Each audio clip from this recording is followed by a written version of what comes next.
김정은은 뼛속부터 친일파입니다. 태생의 뿌리가 거기에요. 엄마 고용희는 오사카 출신이에요. 북한은 전투기가 6.25 전쟁 때 쓰던 미그 가지고 800대다 이렇게 얘기하고 있는데, 우리는 F-35를 도입을 했고, 김정은과 핵심 세력만 제거하면 북한 체제는 큰 혼란에 휩싸인다고 지하 지휘소에 김정은이 은닉했을 경우 완전히 괴멸시킬 수 있는 벙커버스터라든가.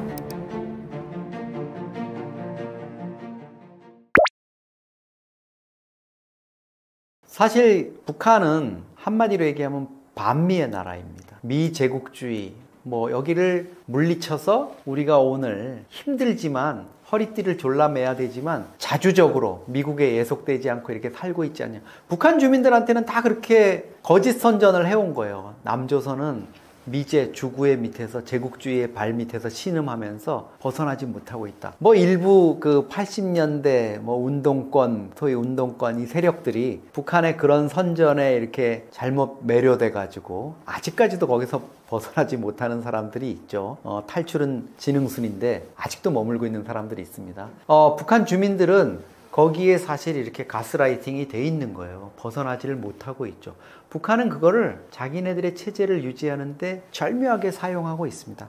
그러면서도 다른 한편으로는 북한은 미국을 너무너무 선망을 해요. 특히 북한의 최고 지도자 김정은의 지금 지상 목표가 뭘까요? 미국하고 수교하는 거예요. 미국으로부터 인정받는 거예요. 자기네가 뭘 인정받습니까? 핵 보유국으로 인정받고 싶어하고, 또 국가체제로 인정받고 싶어하고, 이 대북 제재라는 거 이거 제발 띄워줬으면 이렇게 하는데, 김정은한테는 정말 그 절체절명의 순간이 온 거죠. 트럼프가 다시 돌아왔어요. 트럼프 형님이 2018년 2월 평창 동계올림픽을 계기로 해서 남쪽하고 좀 대화를 하는 척 하면서 6월에 싱가포르에서 트럼프, 당시 1기 트럼프 대통령과 만나서 정상회담을 했죠. 트럼프가 너무 잘해줬어요. 얘기도 안 했는데 한미 군사연습 막 중단하고 이렇게 해서 너무 좋았어요. 이듬해 2월에 하노이에서 다시 만날 때 김정은은 트럼프 내가 그 정도는 쭈렁쭈렁 나갔죠? 낡은 영변 핵시설 내놓으면 대북 제재 해제하고 해줄 줄 알고, 트럼프 형 나 이거 내놓을게요 했더니 트럼프가 뭐가 그랬죠? 정은이 동생 그거는 알고 있고, 그거 말고 너 또 새로 짓는 거 있잖아, 그것도 내놔. 김정은의 준비가 안 됐어요. 그러면 트럼프가 이랬죠. 나 그냥 갈게. 어버버 하다가 트럼프 바짓가랭이도 못 잡았고, 결국 그때 통역 제대로 못했네 이래가지고 애꿎은 그 통역만 숙청을 했네 이런 얘기 나왔지 않습니까? 트럼프가 어떤 굴욕을 줬습니까? 너 거기서 너 전용기도 없냐? 열차 타고 왔대 여기까지 60몇 시간 걸린다며. 내가 전용기로 너 평양에 내려다 줄까? 그런 조롱까지 당했어요. 절치불심하면서 그래도 트럼프에 대한 기대를 버리지 않고, 트럼프와 그래도 나는 인간적으로 가깝다 이렇게 했는데, 지금 이제 다시 트럼프와의 만남을 시도하고 있습니다. 저는 어떻게든 만날 거라고 봐요. 지금 관세 전쟁이라든가 이런 것 때문에, 우크라이나전, 중동전 이런 것 때문에 트럼프가 지금 상당히 바쁜 이런 와중인데, 아마 김정은은 지금 다음에는 제 차례예요 하고 숨죽이면서 기다리고 있습니다. 아직도 트럼프에 대해서는 미국을 그렇게 싫어한다면서 비난을 안 해요. 지금 철진한 바이든만 계속 때리고 있습니다. 바이든 정부 때 이랬다 이런 식으로. 지금 북미 정상회담이 다시 재개될 거라는 얘기도 나오고, 이런 국면으로 지금 이어지고 있는데, 핵 보유국으로 그러면 북한을 인정해 줄 거냐? 저는 그거는 노라고 생각합니다. 김정은이 1월 20일 날 트럼프가 북한에 대해서 뉴클리어 파워, 마치 핵보유국이라고 얘기하고, 그 뒤에 또 빅 뉴클리어 네이션 이렇게 얘기를 해가지고 지금 업돼 있죠. 근데 이거는 미국, 중국, 러시아, 프랑스, 영국, 이 빅5라 그러는 핵 확산 금지 조약 NPT 체제하에 정식 핵 보유국 5개국 안에 넣어주겠다는 의미는 절대 아닙니다. 그거는 그럴 수도 없어요. 러시아, 중국도 아마 반대할 겁니다. 그거는. 그러면 인도, 파키스탄, 이스라엘에 이어서 9번째 핵보유국, 잠정적 핵보유국 해줄까요? 저는 그것도 쉽지 않다고 봅니다. 미 국무부나 백악관에서는 계속 한반도 비핵화, 북한 비핵화는 트럼프 2기 행정부의 정책이라고 얘기하고 있습니다. 그러면 트럼프는 왜 저럴까요? 이 노련한 장사꾼, 어마어마한 부동산 거래로, 후려치기 거래로 저 부를 이룬 트럼프는 지금 김정은을 상대로 해서 뭔가 큰 딜을 하고 있다고 봅니다. 그 내막을 제대로 모른다면 김정은은 또 한 번 트럼프로부터 어마어마한 뒤통수를 맞을 겁니다. 그리고 산전수전 다 겪은 사업가 또 거래의 왕이라고 부르는 트럼프를 상대하는, 그것도 미국 대통령을 상대하는 김정은이 이길 수 있을 확률 저는 희박하다고 봅니다. 그래서 별로 김정은의 이런 그 대미 접근에 대해서 별로 희망적으로 보지도 않고, 또 김정은 입장에서는 마음이 급할 겁니다. 아마 트럼프가 과거와 달리 재선을 할 수 있는 입장이 아니라 4년 단임으로 끝나고 지금 하고 있는 관세 전쟁의 성과가 좋지 않으면 내년 11월 중간 선거에서 아마 트럼프가 그만둬야 되는 이런 상황이 올 수도 있기 때문에 지금으로서는 제가 보기에는 김정은이 좀 위험한 도박을 하고 있다고 이렇게 보고 있습니다. 김정은은 뼛속부터 친일파입니다. 그럴 수밖에 없는 게 태생의 뿌리가 거기에요. 김정은이 자기가 무슨 백두혈통이다 이래가지고 김일성이 백두산에서 빨치산 활동을 했고 김정일, 아버지 김정일이 거기서 태어났다고, 실제로는 소련의 브야치크 병영이라는 데서 태어났어요. 김일성이 빨치산 활동을 했다 그러지만 소련군 대위였다고 말씀드렸잖아요. 소련군 대위로 일제강점기에 있던 그 병영에서 태어났는데 백두산에서 태어났다고, 그래서 지금 백두혈통이라는 저게 정말 날강도 같은 짓이죠. 김정은은 지금도 자기가 백두혈통의 이제 3대 세습자라고 얘기하는데, 그럼 어떤 저거냐? 아버지는 소련에서 태어난 건 그렇다 치고 엄마는 그럼 뭐냐? 엄마 고용희는 일본 오사카 출신이에요. 오사카에서 태어나가지고 조총련 간부의 딸로 자라다가 이 아버지, 외할아버지죠, 고경택이라는 사람이 자기 딸 고용희와 가족을 데리고 북송선을 탑니다. 북한이 지상낙원이라는 그런 거짓 선전에 속아가지고 아버지의 잘못된 판단이 이 온 가족이 이제 그런 운명으로 가는 거죠. 근데 고용희가 가가지고 만수대 예술단이라는 현재 무용수를 했는데 김정일 국방위원장의 눈에 든 거예요. 그래서 사실은 고용희는 김정일하고 28년간을 같이 삽니다. 물론 김정일이 여러 가지 여성 편력이 있고 뭐 이래서 우리가 뭐 알려져 있죠, 남봉꾼으로. 그렇지만 그 고용희와 김정일 사이에서 어쨌든 김정은이 태어났고, 고용희라는 사람은 어쨌든 자기 아이를, 자기 소생을 북한의 최고 지도자로 만들었어요. 대단한 거죠, 그거 자체로만 보면. 근데 고용희의 신분이 북송제일교포라 그랬는데 북한에서는 북송제일교포를 째포라고 줄여서 부릅니다. 째포야, 저 째포야 이러면서 아주 멸시를 합니다. 왜냐하면 와가지고 제대로 적응도 못하고 일본에 있을 때 살만 생각하면서 맨날 찔찔 울고 뭐 이러고 있으니까, 천대받고 이러니까 아주 그 하층민으로 본 거예요. 자, 그런데 이런 상황에서 만약에 북한 주민들이 우리 김정은 원수님의 엄마가 북송제일교포 째포 출신이래, 이렇게 알게 되면 어떻게 될까요? 이게 뭐야? 백두혈통, 백두산의 전기를 타고난 줄 알았더니 일본 후지산 줄기를 타고났네? 후지산 줄기래. 근데 더더군다나 이 외할아버지의 고경택은 제주 사람이에요. 제주에 있다가 일제강점기 때 이제 제주 분들이 그때 일본으로 많이 가셨죠. 근데 이 사람이 누구냐? 일본으로 건너가 가지고 일본 군수 공장인 일본 히로타 군복 공장의 간부로 일을 한 걸로 이렇게 기록이 나와 있습니다. 그러면 이게 정말 이상한 상황이 되는 거예요, 북한 입장에서 보면. 김정은의 할아버지인 김일성은 백두산에서 일본군에 맞서서 빨치산 활동, 독립활동을 했다 그러는데, 독립투쟁을 했다고 그렇게 날조하고 있는데, 그러면 김정은의 외할아버지는 그 독립군 빨치산을 토벌하러 나간 일본군의 군복을 만드는 공장의 간부였다, 친일파였다.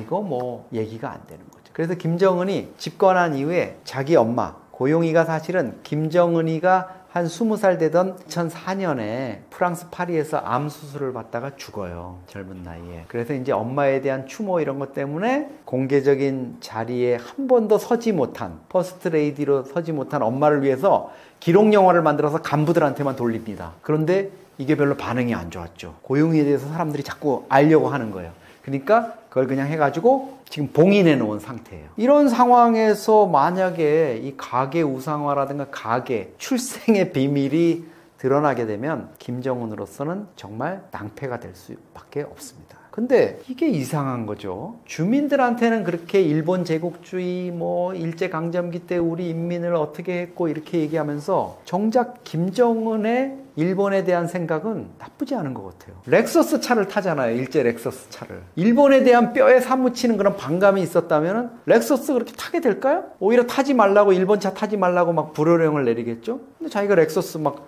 최고급 SUV 몰고 나오고, 그 다음에 딸 주애를 데리고 가가지고 같이 군 간부들하고 이렇게 밥 먹는 자리에 보면 항상 김주애 앞에는 일제 아지모토 깨소금이 놓여 있어요. 누군가 갖다가 항상 놓는 거겠죠? 비서나 누가. 만약에 김정은이가 진짜 뼈에 사무치는 반일이었으면 그건 뭐야, 치우라. 그리고 일본하고 뭔가 이런 북일 관계를 열어보려고 계속 끊임없이 추구를 하고 있습니다. 그거는 아마도 제가 보기에는 생모인 고용희의 영향이 컸던 것 같아요. 어릴 때부터 잠재적으로 고용희가 처음에 북한에 갔을 때 뭐가 있었겠습니까? 북한에. 그러니까 다른 자기들의 김정일 그 서기실에서 물건 해외 구매하는 이런 라인을 통해서 일본의 무슨 학용품이라든가 음식이라든가 주방기구라든가 이런 것들을 들여와서 무의식적으로 아마 어린 김정은에게 얘기를 했을 수가 있어요. 야, 우리 공화국에서 생산되는 연필은 자꾸 부러지고 이러는데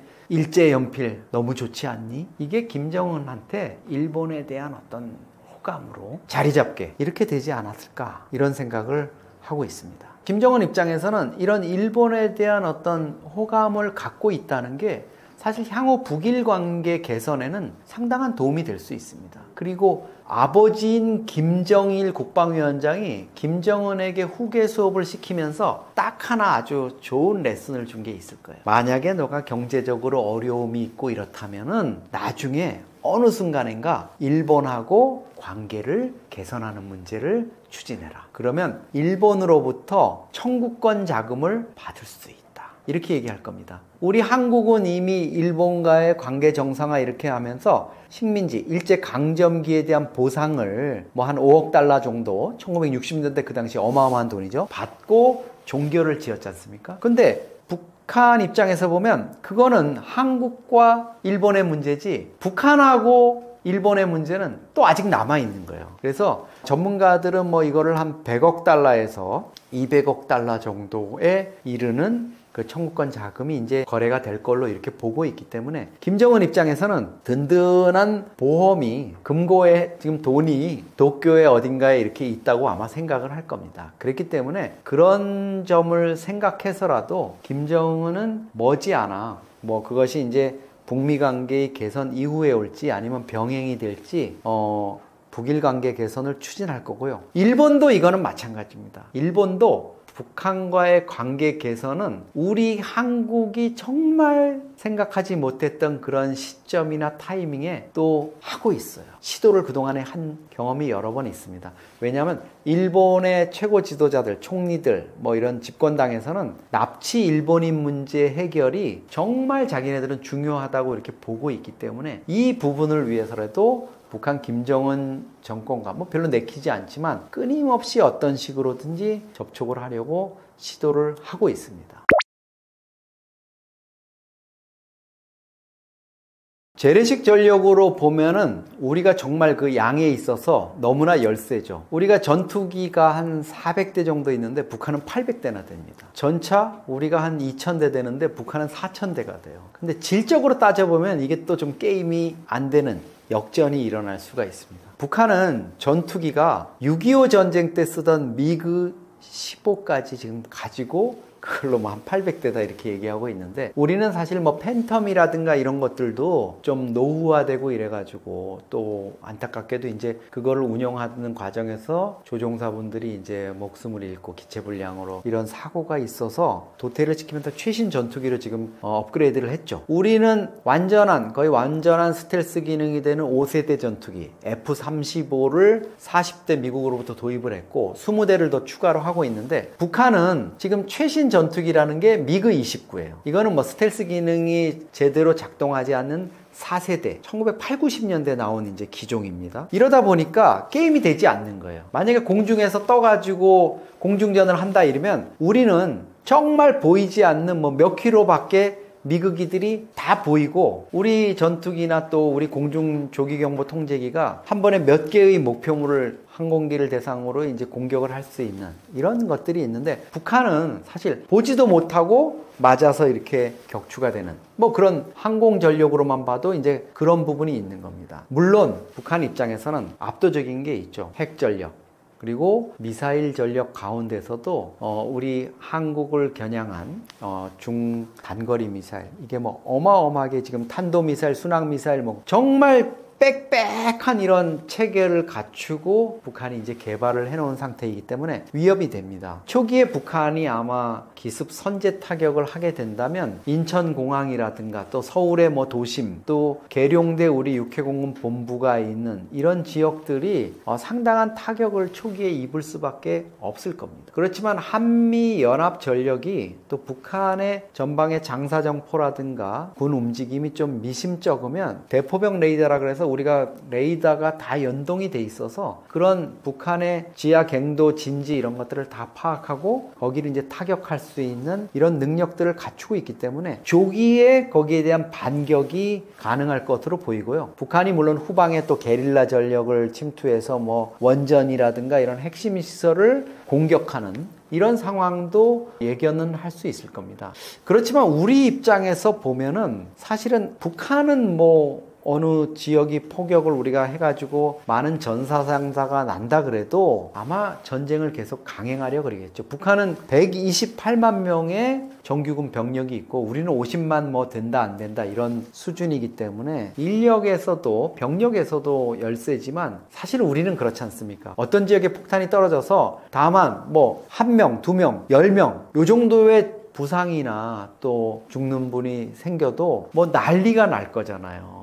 그런 상황에서 보면 우리가 여러 가지 좀 불리한 이런 점이 있는 것도 사실이겠죠. 그런데 우리가 또 어떤 측면에서 보면 우리 입장은 북한의 지도부, 특히 김정은과 핵심 세력만 제거하면 북한 체제는 와해되거나 큰 혼란에 휩싸인다고 우리는 볼 수가 있습니다. 그렇기 때문에 우리 쪽이 뭐 미군이 가지고 있는 것도 그렇지만 우리가 자체로 보유하고 있는 정밀 타격 무기, 특히 지하 벙커라든가 지하 지휘소에 김정은이 은닉했을 경우 그거를 이제 완전히 괴멸시킬 수 있는 초정밀 또 벙커버스터라든가 이런 것들이 이제 위력을 발할 수 있을 겁니다. 물론 이런 상황은 아주 북한이 호전적인 또 극단의 어떤 조치를 취해 가지고 남북 간의 전면적인 무력 충돌이 벌어지는 상황이라고 볼 수 있고요. 북한이 핵이라든가 이런 거를 사용한다고 만약에 가정을 한다면 정말 뭐 한반도는 더 말로 형언할 수 없는 재앙이 될 겁니다. 핵이라는 게